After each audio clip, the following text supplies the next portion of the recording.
नमस्ते विद्यार्थियों। हम कादम्बरी का अध्ययन कर रहे हैं और कादम्बरी में पहली क्लासों में शूद्रक वर्णन हमने जहाँ तक पढ़ा है उसी का आज सारांश मैं कहने जा रही हूँ। हमारे यहाँ प्रश्न पत्र में 20 नंबर का प्रश्न पूछा जाता है, जिसमें इस तरह से प्रश्न होता है कि कादम्बरी के अनुसार राजा शूद्रक का वर्णन कीजिए। इस प्रश्न के उत्तर में आज के व्याख्यान में जो शूद्रक का वर्णन किया जाएगा वह महत्वपूर्ण है। राजा शूद्रक कैसा था बाणभट्ट की नज़रों में?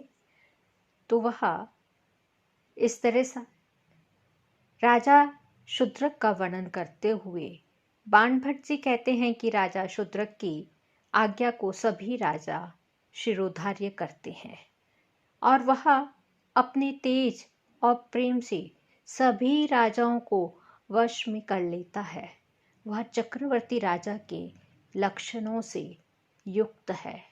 भगवान विष्णु के हाथ में चक्र और शंख होते हैं, वैसे ही राजा शूद्रक की हस्तरेखाओं में शंख व चक्र है, अतः वह भगवान विष्णु के समान है।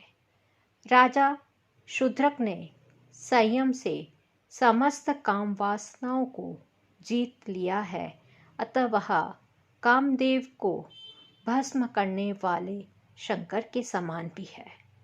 वह अनिरुद्ध बल वाला है, अतः वह स्वामी कार्तिकेय के समान भी है। वह ब्रह्मा जी के समान भी है।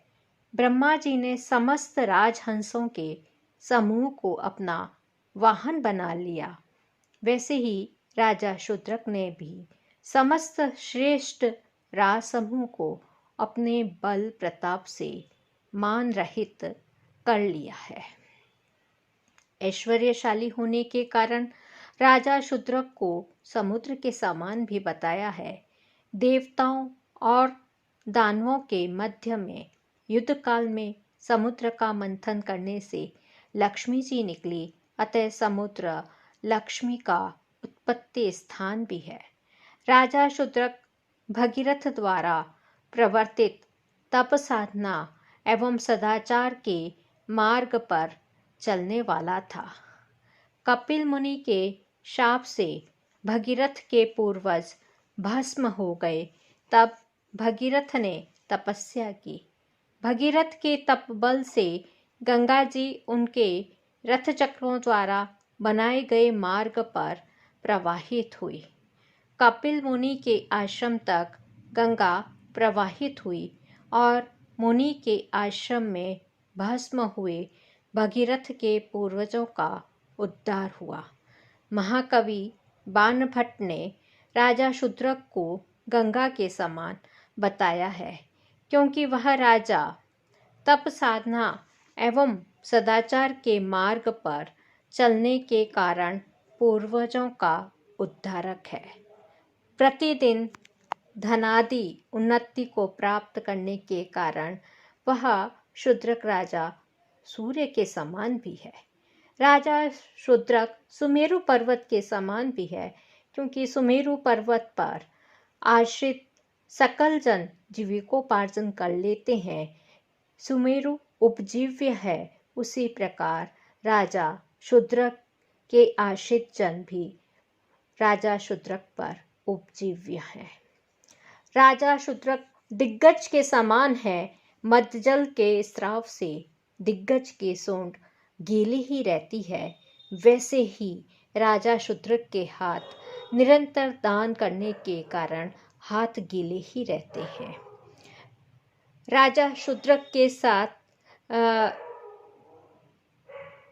दान देने से पूर्व हाथ के शुद्धिकरण के लिए हाथ जल से धोए जाते हैं।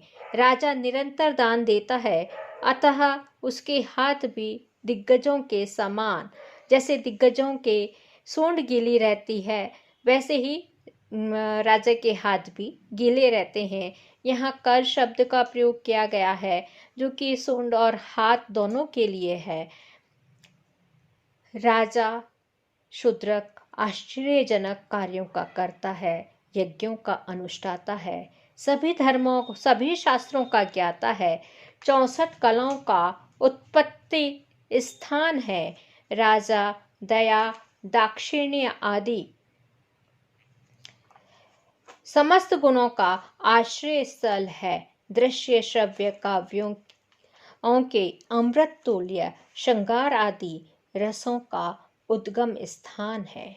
अपने मित्र समूह का उसी प्रकार उन्नत स्थान है जिस प्रकार सूर्य बिंब का उदय स्थान उदयाचल होता है।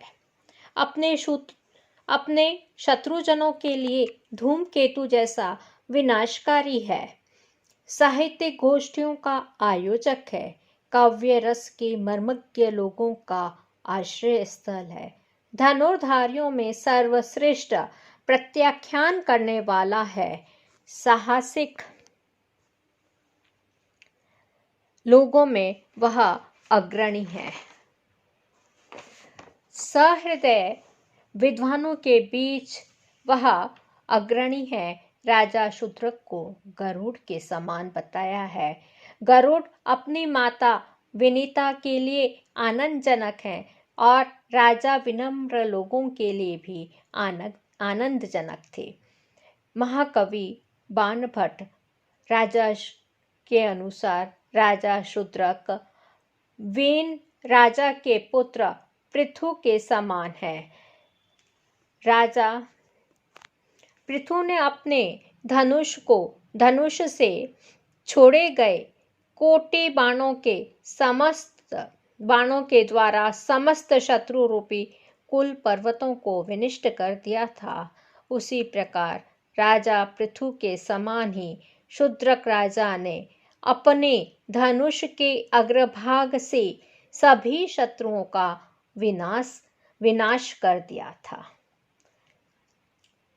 बाणभट्ट के शब्दों में कर्ता महाश्चर्या नाम आहर्ता ऋतु नाम आदर्श सर्वशास्त्रा नाम उत्पत्ति कला नाम कुलभवनम गुणा नाम आगमः काव्य अमृत रसा नाम उदय शैलो मित्र मंडलस्य उत्पात केतु रहित जनस्य प्रवर्तिता गोष्ठी बंधा नाम आश्रयो रसिका नाम प्रत्यादेशो धनुष्मतां धैर्यः साहसिकानां अग्रणी विदग्धानां वैन्तेय इव विनीता आनंदजनकः वैनेय इव चापकोटि समुत्सारित सकलाराति कुलाचलो राजा शूद्रको नामः।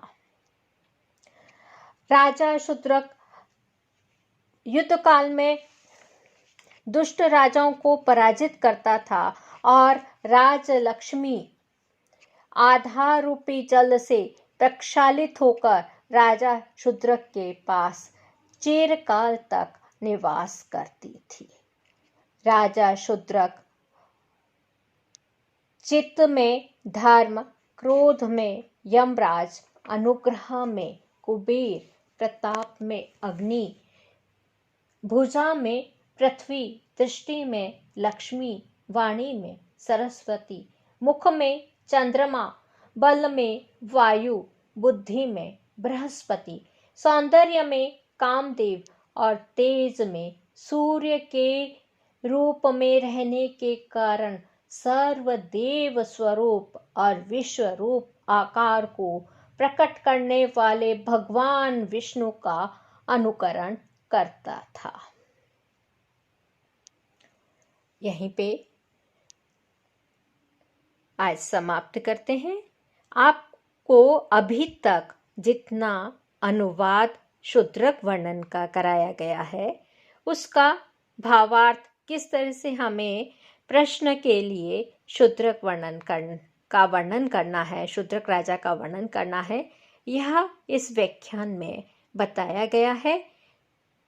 अगले व्याख्यान में हम पहले गद्य भाग पढ़ेंगे और फिर आगे इसी तरह शूद्रक राजा का जो वर्णन किया गया है वह बताएंगे।